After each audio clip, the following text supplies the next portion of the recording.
വക്രദൃഷ്ടി തുടരുന്നു. പിണറായിക്ക് ഇത് കണ്ടക ശനിക്കാലം എന്നാണ് രാഷ്ട്രീയ ജ്യോത്സ്യനായ PC ജോർജ് കവിടി നിരത്തി പ്രവചിക്കുന്നത്. കണ്ടകശനി കൊണ്ടേ പോകൂ എന്നാണ്. ജോർജ് ജ്യോത്സ്യരുടെ അടുത്ത് പോയി നല്ലൊരു മുഹൂർത്തം കുറിച്ച് സത്യപ്രതിജ്ഞ ചെയ്യാത്തതാണ് ദോഷമായത്. പരിഹാരക്രിയ ഇല്ലാത്തതല്ല, കമ്മ്യൂണിസ്റ്റുകാർക്ക് അത് കഴിയുമോ എന്നറിയില്ല. രക്ഷയ്ക്ക് ഈശ്വര കൃപ തന്നെ വേണം. ഏതാടോ ഈ പുതിയ രാഷ്ട്രീയ ജ്യോത്സ്യൻ? എനിക്കറിയില്ല സാർ. ഏതായാലും ഇങ്ങനെ സംഭവിക്കുമെന്ന് ഒരാഴ്ച മുൻകൂട്ടി തന്നെ പ്രവചിച്ചു എന്ന് പറഞ്ഞാൽ ആളൊരു മിടുക്കൻ തന്നെയാണല്ലോ.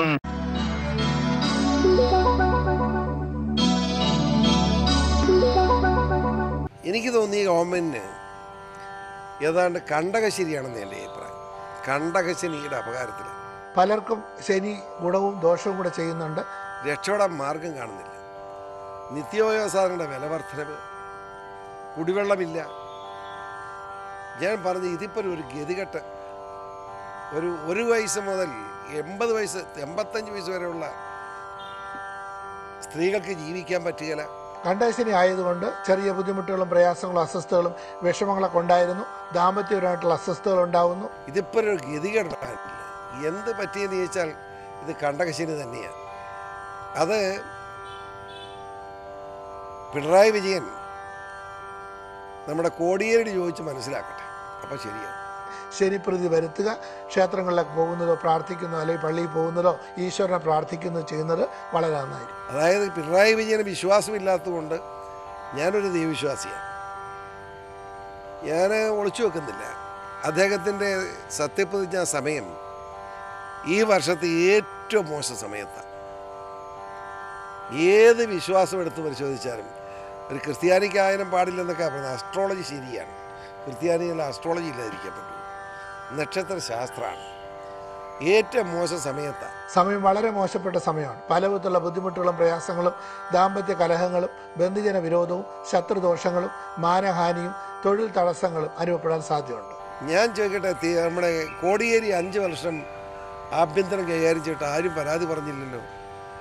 അതാ സുഖമായിട്ട് അമ്പലത്തിൽ ക്ഷേത്രത്തിലൊക്കെ പോകേണ്ടവരൊക്കെ പോകുന്നുണ്ട്. അതുകൊണ്ടാണ് എനിക്കറിയാം. അതുകൊണ്ട് പിണറായി ഒരു കാര്യം ചെയ്യേണ്ടത് ഈ കാര്യമൊക്കെ കോടിയോട് ചോദിച്ചൊന്ന് പഠിക്കുന്നത് നല്ലതാണെന്നാണ് എൻ്റെ അഭിപ്രായം.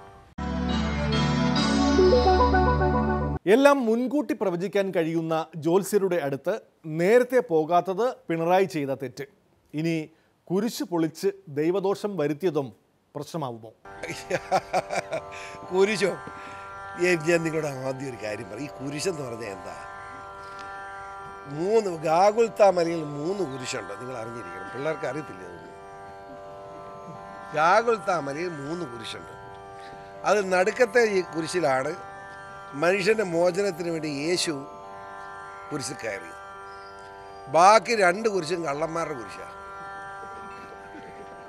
നമ്മുടെ ഭൂമി കയ്യേറാൻ വേണ്ടി കള്ളന്മാരുടെ കുരിശുമായിട്ട് കശ്മലന്മാർ നടക്കുക. 1000 കുരിശെല്ലാം JCB അല്ല, അത് കൂടിയ സാധനം അത് വെച്ച് അടിച്ചു തകർക്കണമെന്ന് എൻ്റെ അഭിപ്രായം. കളരെ കയറ്റി കുരിശിൽ അടിച്ചു തകർക്കുന്നത് തന്നെ അപ്പം അല്ല. ഭൂമി കയ്യേറാനുള്ള ആയുധമായി യേശുവിൻ്റെ കുരിശിനെ മാറ്റരുത്.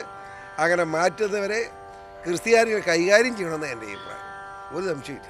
കുരിശ് പൊളിച്ചതിൽ ഹൃദയവേദനയുള്ള വിശ്വാസികളായ മണിയാശൻ്റെയും ഇടുക്കിയിലെ CPMകാരുടെയും ശാപവും ഈ സർക്കാരിനെ ബാധിക്കുമോ? പിന്നെ സ്വാഭാവികമായിട്ട് ക്രിസ്ത്യാനിയുടെ ഒരു വിശ്വാസമാണ്.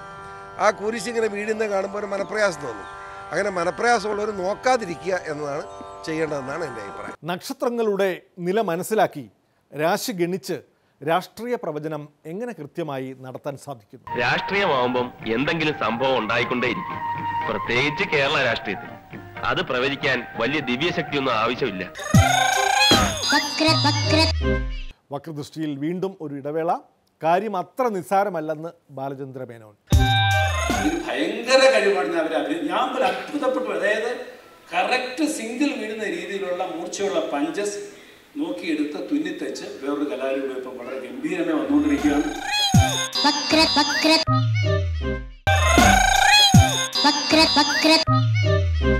വക്രദൃഷ്ടി പോലുള്ള രാഷ്ട്രീയ വിമർശഹാസ്യ പരിപാടിയെ ഒരു കലാരൂപമായി വിലയിരുത്തുകയാണ് സംവിധായകൻ ബാലചന്ദ്ര മേനോൻ. കാര്യം നിസ്സാരമാണെങ്കിലും രാഷ്ട്രീയ സംഭവ വികാസങ്ങളോട് യോജിച്ച സിനിമാ ദൃശ്യങ്ങൾ മേമ്പൊടിക്ക് ചേർക്കുമ്പോൾ പ്രശ്നം ഗുരുതരമാകുന്നു. ഇപ്പോൾ കാലം പോയി പുതിയ പുതിയ പുതിയ കലാരൂപം ഇപ്പോൾ ഒരു പ്രത്യേക രീതിയിലുള്ള കലാരൂപം വന്നുകൊണ്ടിരിക്കുകയാണ്. അതായത് അത് കാണണമെങ്കിൽ നമ്മൾ വൈകുന്നേരം TV കാണണം. ഒരു ബന്ധവുമില്ലാത്ത രണ്ട് കഥാപാത്രങ്ങളെ സ്ക്രീനിൽ കാണിച്ചിട്ട് സിനിമകളിൽ അതുമായിട്ട് ബന്ധമുള്ള നല്ല രംഗങ്ങളെടുത്ത് കോർത്തിണക്കി അവർ പറഞ്ഞിരുന്ന ഡയലോഗുകൾ ഇവരുടെ വായു കുത്തി തിരികെ കയറ്റി പറയാനുള്ളത് മുഴുവൻ, അതായത് ശരിക്കും പച്ച മലയാളത്തിൽ പറഞ്ഞാൽ തന്തയ്ക്ക് പറയണമെങ്കിൽ തന്തയ്ക്ക് ഇവരെ പറയത്തക്ക രീതിയിൽ ഒരു കലാരൂപം വളർന്നുകൊണ്ടിരിക്കുക. അത്ഭുതകരമാണ്. ഒരുപക്ഷേ മധുസാര പാടിയിട്ടുള്ള കടലിലെ ഓളവും കരളിലെ മോഹവും കടലിലെ ഓളവും അടങ്ങുകിൽ ലോമനെ എന്ന് പറഞ്ഞ് മധുസാറ് ശീലാമി ഒന്നാണ് പടത്തിൽ പാടിയെങ്കിൽ നമ്മുടെ TV കാണുമ്പോൾ അത് പാടുന്ന വേറൊരാളെ പറ്റിയെങ്കിൽ അത്തരത്തിൽ അപകടം പിടിച്ച സൂചനകൾ പോലും കൊടുക്കുക. ഇവരെങ്ങനെയാണ് ഇത്രയും ആപ്റ്റായിട്ടുള്ള ഈ ഡയലോഗുകളുള്ള സീൻ മലയാള സിനിമയിൽ നിന്ന് പെറുക്കിയെടുക്കുന്നത് എന്നുള്ളത് അതൊരു ഭയങ്കര കഴിവാണ്. ഞാൻ പോലും അത്ഭുതപ്പെട്ടു. അതായത് കറക്റ്റ് സിംഗിൾ വീഴുന്ന രീതിയിലുള്ള മൂർച്ചയുള്ള പഞ്ചസ് നോക്കിയെടുത്ത് തുന്നിത്തച്ച് വേറൊരു കലാരൂപം ഇപ്പം വളരെ ഗംഭീരമായി വന്നുകൊണ്ടിരിക്കുകയാണ്. എനിക്ക് തോന്നുന്നു ടെലിവിഷൻ സംസ്കാരത്തിൽ അതൊരു വലിയ ശക്തിയായി മാറാൻ പോകുക. തമിഴ്നാട്ടുകാരനായ ഗവർണർ ജസ്റ്റിസ് P. സദാശിവം മലയാള ഭാഷയിൽ പ്രാവീണ്യം നേടാനുള്ള കഠിന പരിശ്രമത്തിലാണ്. മലയാളത്തിലെ ന്യൂസ് ചാനലുകൾ കാണുക എന്നതാണ് ഒരു മാർഗം. അതുവഴി രണ്ടുണ്ട് കാര്യം: ഭാഷയും പഠിക്കാം, ഇടുക്കിയിലെ സംഭവ വികാസങ്ങളും അറിയാം. എന്നാൽ MM മണിയുടെ നാടൻ ഭാഷ ഗവർണർക്ക് മനസ്സിലാകുമെന്ന് തോന്നുന്നില്ല. പരിഭാഷയ്ക്ക് പോലും വഴങ്ങുന്ന ഒന്നല്ല അത്. I want to learn Malayalam. So every day, whenever I am available at Trivandrum, I am watching new channels of Malayalam channels for 2 hours, minimum 2 hours. Night also after 10, 1 hour I sit, because only 10 PM news they give some more. Otherwise all discussion and debate only. So by this I am getting two useful things. One, I am slowly learning Malayalam words. Another thing, personally I am knowing what is happening from Thiruvananthapuram, Kasaragod, the latest Idiki also. I need not ask my secretary or that is one advantage. I need not ask report from anyone. Our Malayalam channels are 24 hours they tear the issue. I think Mr. Balakrishnan is watching me carefully. ഇതോടെ ഇന്നത്തെ വക്രദൃഷ്ടി സമാപിക്കുന്നു. വീണ്ടും നാളെ ഇതേ സമയം. നന്ദി, നമസ്കാരം.